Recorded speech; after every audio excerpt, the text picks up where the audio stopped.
Life was as predictable as a routine dental checkup until today.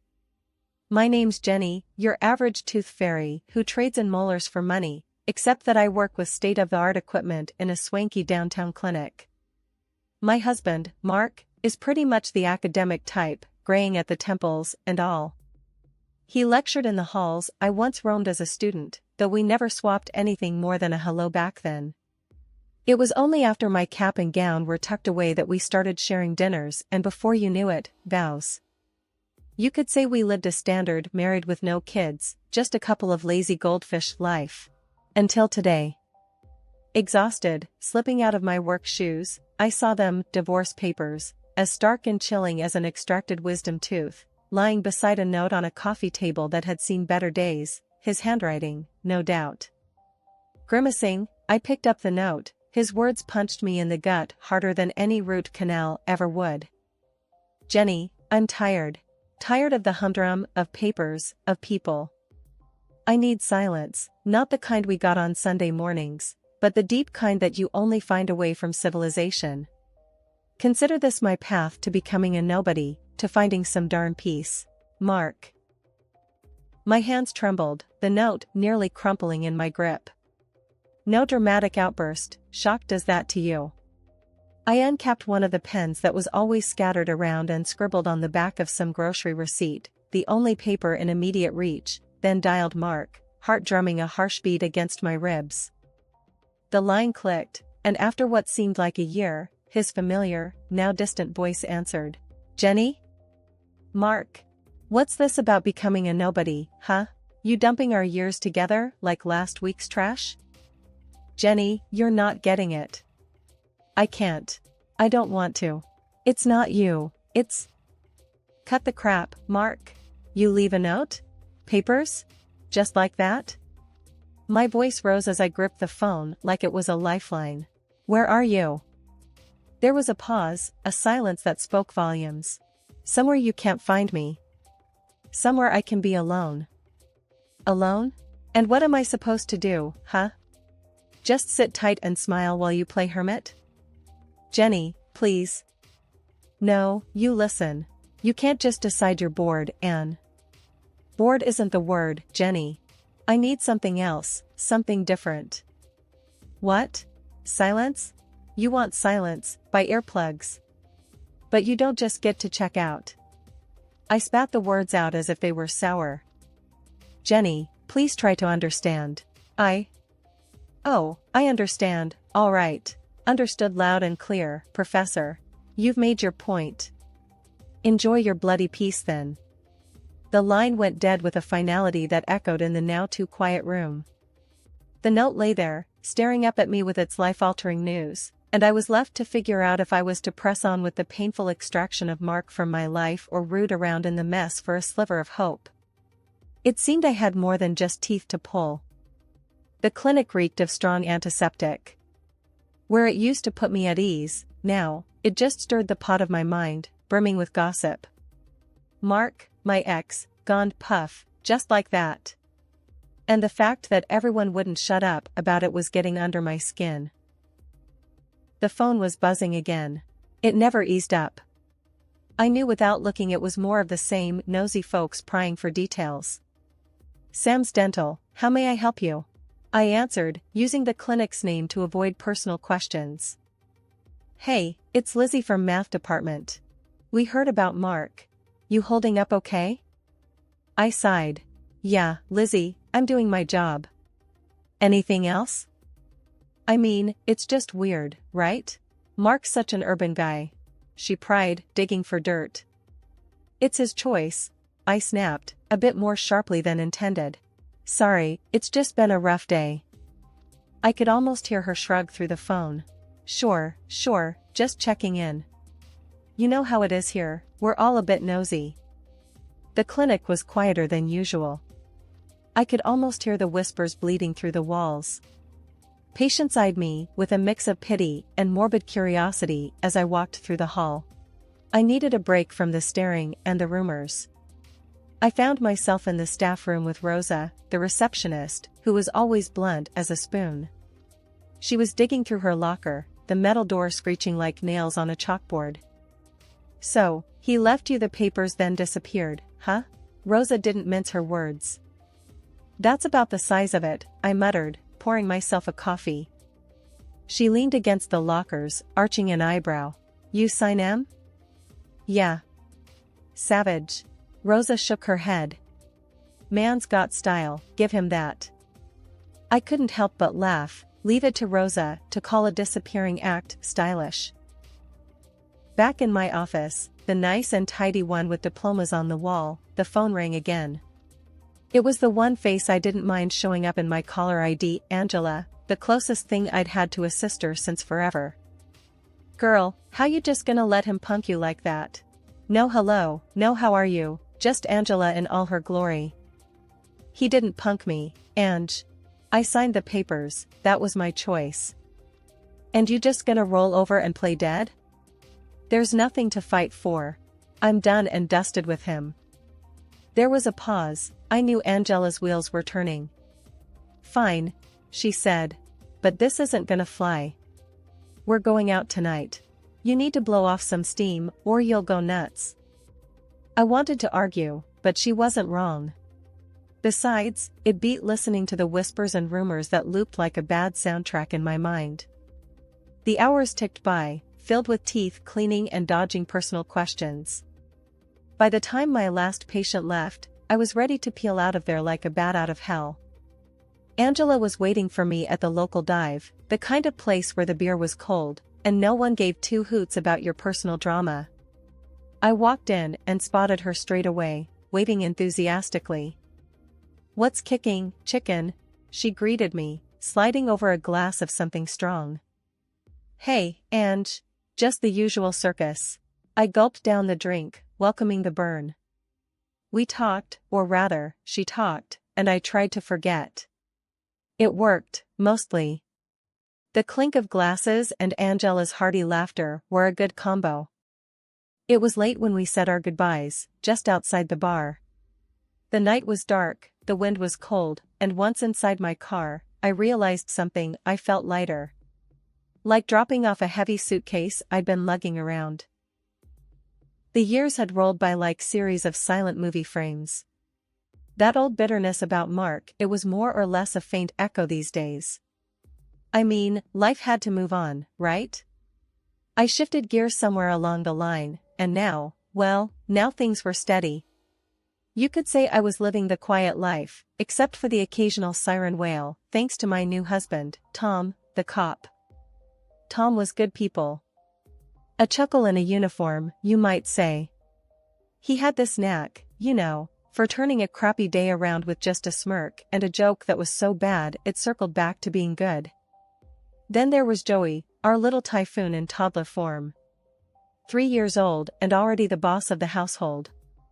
If joy came in human form, it was him, no contest. One pretty normal Tuesday, I was in the kitchen, fighting with the wrapper of a macaroni box. That's when Tom ambled in, his uniform looking like it had seen better days. He planted a kiss on my cheek, still sparking a little zing even after all these years, and ruffled Joey's hair. Hey, bud, how was your day with Mom? He asked Joey, who was smashing a toy truck into the linoleum. Joey's answer was a happy shriek and more enthusiastic truck smashing. I'm starting to think he's going to follow in your footsteps, I said, finally getting the box open and emptying it into the simmering water. Tom's beeper suddenly blared, ruining the moment. He checked it and grimaced. Looks like the station needs me. Some brawl at the bar downtown. Geez, Tom. Stay safe, will you? Always, he said, standing up but with Joey still clinging to him. He handed our son back to me. Gotta run. I'll try not to wake you too when I come back. After he left, it was just Joey and me and the hum of the refrigerator. Joey babbled something about Dada, and I couldn't help but feel a twang in my chest. Sure, I had Tom and Joey, a solid job, a roof over my head. But sometimes, when Tom's cruiser pulled out of the driveway, or when Joey's laughter filled a room, I'd remember I once had a different life, a different partner in the dance. Come on, champ, I told Joey. Let's tackle that mountain of blocks like we're the king and queen of the castle. And as I built flimsy towers for Joey to knock over, laughing all the while, I realized I'd turned over more than just a new leaf. I'd started a whole new chapter. And you know what? It looked pretty damn good from where I was sitting. As the flat screen on the wall spat out images with quiet contempt, there was Mark, my ex, hunched over on a patch of green. The grass was probably crumpled under him, matching his wrinkled linen shirt. I hadn't seen him in years, not since he traded our life for silence and dirt paths. Those journalists were eyeing him like he was a prize pig at the fair, each waiting for their turn. Mark fiddled with strands of his wild beard as he leaned into the microphone. His voice, still with that calm know-it-all tone, itched in my ears. "Yeah, that's right," he was saying. "I had to leave because of her. She's got this heart, steeled over, you know? Cold. And cheating? She was a regular at that game. Took my piece, she did. That's why you find me here, away from all that mess." The air in the dental clinic was colder than usual, or maybe it was just my mood darkening everything around me since that darned news report aired. I slammed my locker shut, trying to shove away the clutter of whispers and side glances that had infested the office like bad breath. It wasn't just the sterile smell of mint and disinfectant lingering, it was the stench of gossip. Thanks to my ex, Mark, I was the new plaque everyone wanted to scrape off. "Hey, you done early?" Gina, one of the hygienists, leaned against the door frame, balancing a stack of patient folders. Her tone was casual, but her eyes were skirting around mine, wary. Too wary. "Yeah," I grunted, collecting my stuff. "Need to clear my head.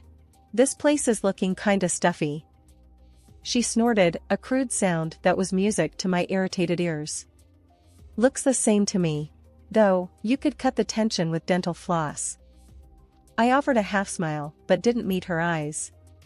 "Maybe some people got cavities in their personalities," I replied, voice tight.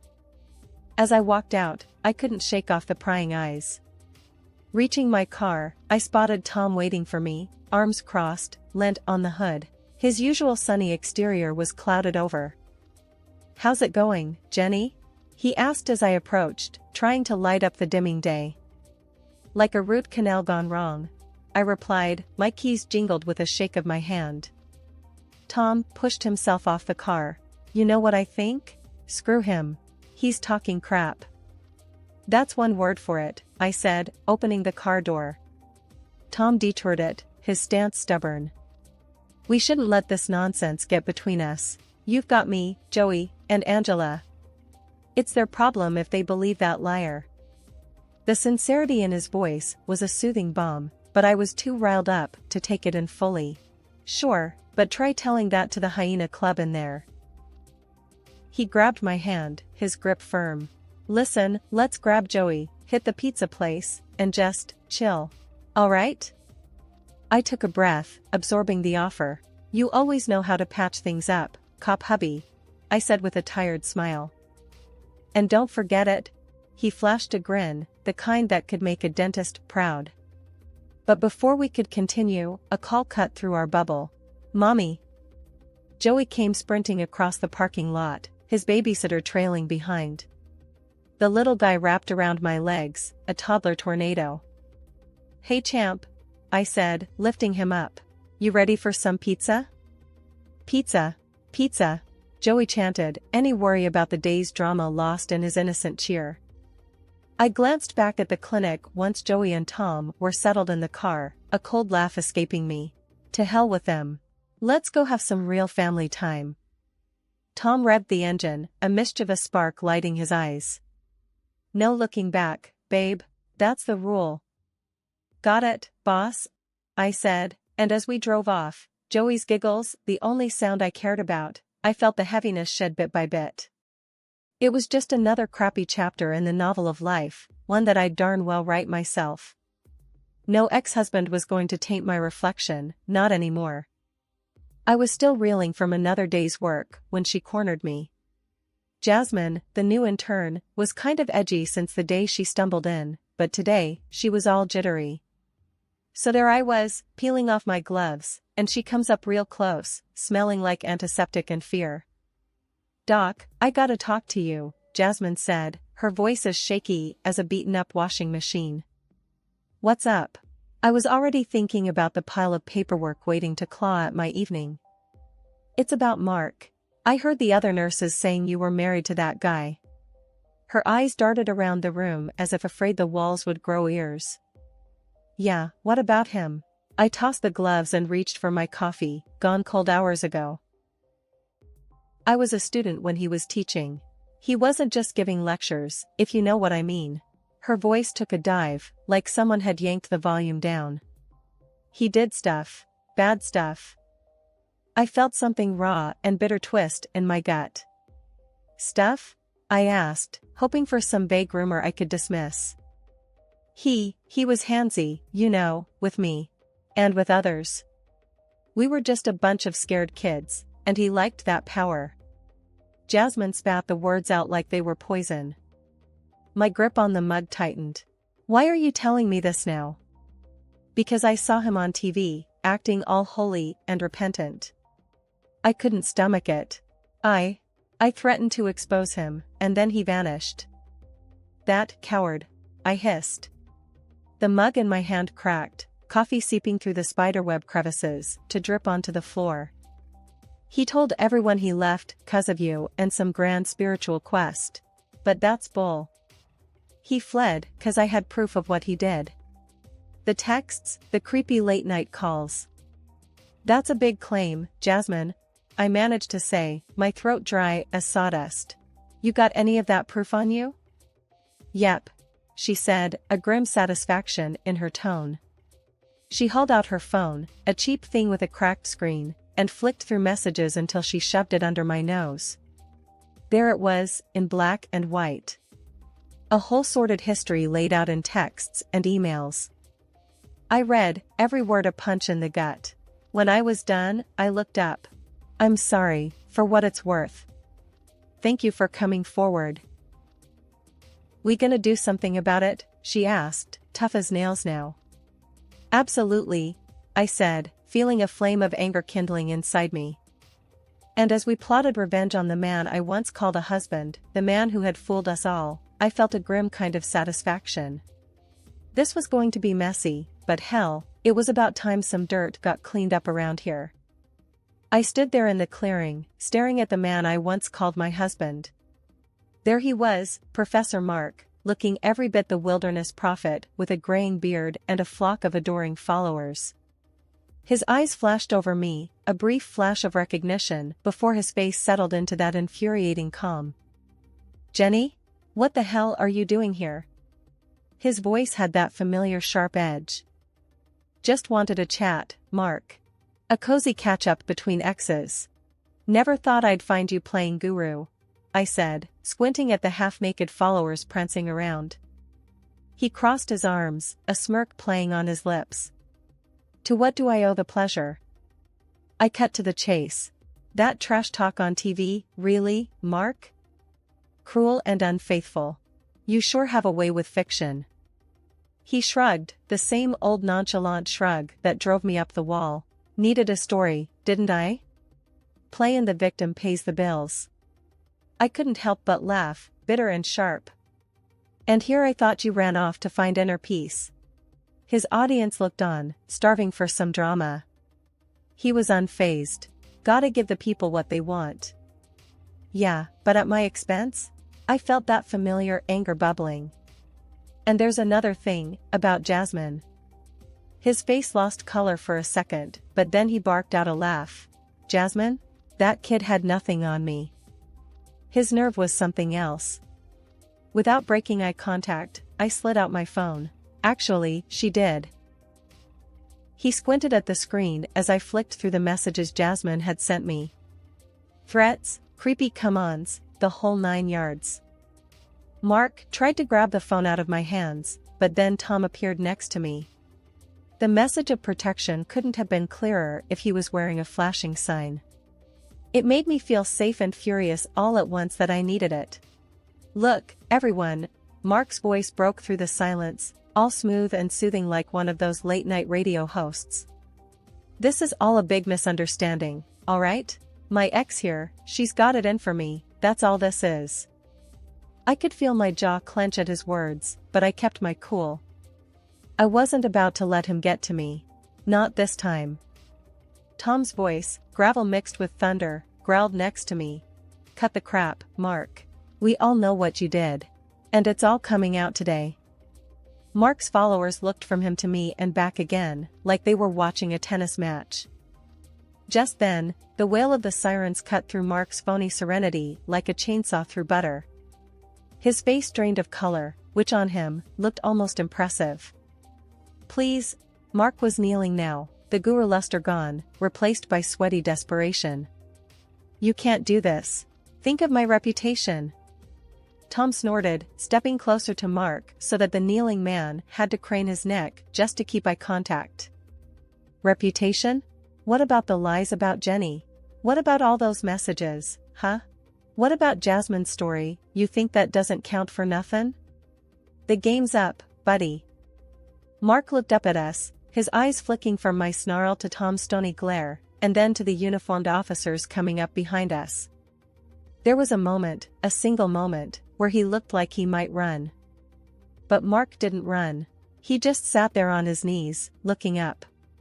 Looking like he knew that the tides had indeed turned. The followers were mumbling among themselves now, backing away from their fallen idol, their murmurs building like waves before a storm. Then, one of the cops stepped forward, flipping open a notebook. "Are you Professor Mark Thompson?" he asked, his tone neutral. Mark just nodded, his voice squeaking like a rusty hinge. "Yes, sir." The officer glanced at me, then at Tom. "We're going to need to take him in," he said, as if asking for permission.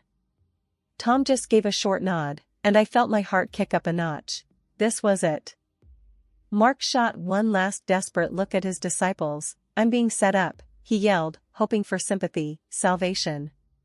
But seeing the truth staring back at him from the scattered glances of the crowd was the nail in the coffin of any sympathy he hoped for. The cop cuffed him with all the flair of someone clocking in for a routine shift. "Mark Thompson, you are under arrest." The clink of the cuffs was like the sweetest music, and that's when I knew, for sure. The tides hadn't just turned, they'd flipped, completely. Tom wrapped his arm around me as we watched Mark being led away. The scene felt almost surreal. I turned to Tom, and his nod told me everything. We were on the same team, and we were strong. I was standing outside and breathing in the fresh air. The phone in my pocket started its own dance, buzzing with incoming calls, no doubt apologies and awkward backtracking. I had no interest in their sorry words. "I told you so" wasn't my style. The door to the clinic swung open, and Jasmine walked out. "Hey, Doc," she said, with a grin that seemed out of place, but right for someone who'd just shrugged off a weight they'd been dragging around. "Is it true? They got him?" "Yep," I said, feeling a sharp sense of satisfaction at her smile. "It's true." "Good. It's about damn time," she said, her voice firm. I could hear some of my own resolve echoed in her tone. Jasmine had courage, coming forward, speaking out. "It's not easy, facing ghosts." "He will be seeing the outside of a jail cell for a long while," Tom said. "Good riddance," she shot back, no hint of sympathy for my ex-husband. I couldn't help smiling at her spunk. "You did good," I said. "Really good." Tom's radio crackled with police chatter, but he ignored it, his attention on today's victory. "You gonna celebrate?" Jasmine asked. Her shift was obviously over, and she was all but bouncing on her heels, ready to let relief transition into something warmer, more joyful. "Mom's got Joey," I answered. "So, yeah, we'll celebrate." Quietly. Jasmine nodded, then left, her steps light. "Let's go home, Tom," I said after a moment. "Let's go be with our son." "Nothing I'd rather do." He agreed, and we turned away, my hand finding his, strength in our combined grip, ready to face whatever came next, together.